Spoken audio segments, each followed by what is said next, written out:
alcoolisés. La France est officiellement, d'après les sondages, à 45% de culture catholique et que quand on entre dans une église, on se demande qui est encore catholique. Il n'y a personne. Il n'y a plus de chrétiens, les églises sont vides. Dites les athées, dites, je sais pas, dites les je m'en foutistes qui s'en foutent de la religion. On est en France, donc ce que je ne comprends pas, c'est pourquoi les gens, tout de suite tu prends le drapeau bleu, blanc, rouge, on te traite de raciste. Pourquoi moi quand je le porte on me traite pas de raciste, hein? Parce qu'ils savent que j'ai des origines maghrébines, c'est pour ça, mais je suis née en France.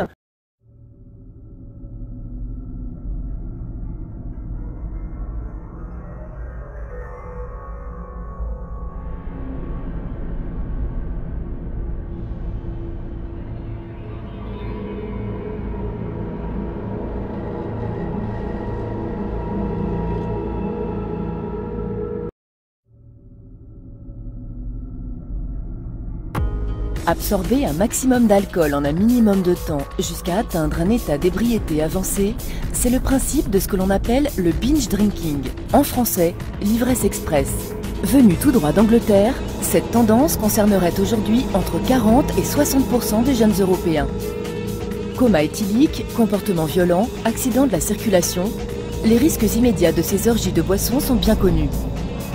Mais à long terme, elles abîment également sérieusement le cerveau des adolescents.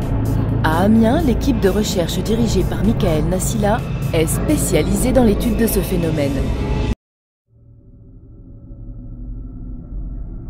Nous, aujourd'hui, on a un problème de trafic important. Pourquoi? Parce qu'on a un problème de consommation de masse. 13 millions de Français ont déjà consommé. Donc peut-être vous, peut-être des gens qui sont dans cette salle ont consommé. Vous aussi?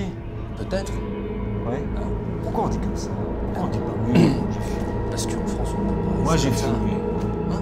Essentiellement tourné vers la consommation, avec petit à petit des mécanismes un peu délirants de persécution, de malaise, d'angoisse qui se mettent en place. Chez tout sujet gros consommateur de cannabis, il y a des complications intellectuelles, de la mémoire et de la volonté. Plus sur le long terme des complications pulmonaires, cardiaques, éventuellement cancéreuses.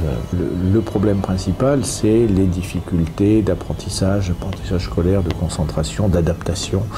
Et donc un consommateur régulier important en cours ces risques.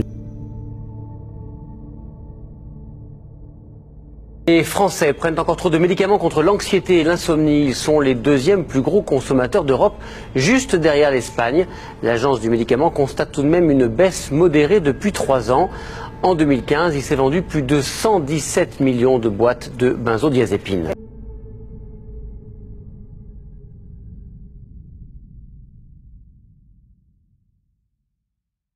Ce n'est pas une espèce d'érotisme. La pornographie d'aujourd'hui est extrêmement violente. Les visages sont effacés, les histoires sont effacées, on n'a que des morceaux de corps.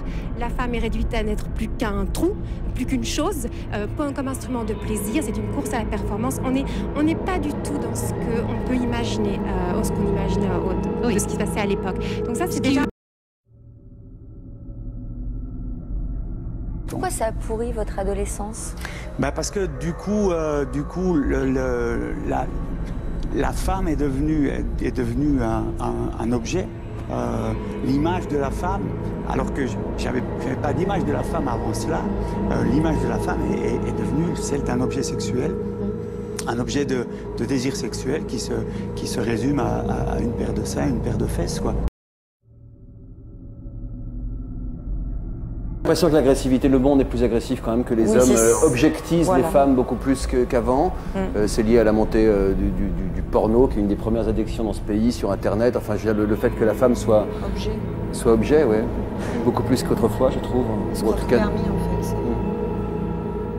Ils ont été arrêtés, vos agresseurs? Alors, oui.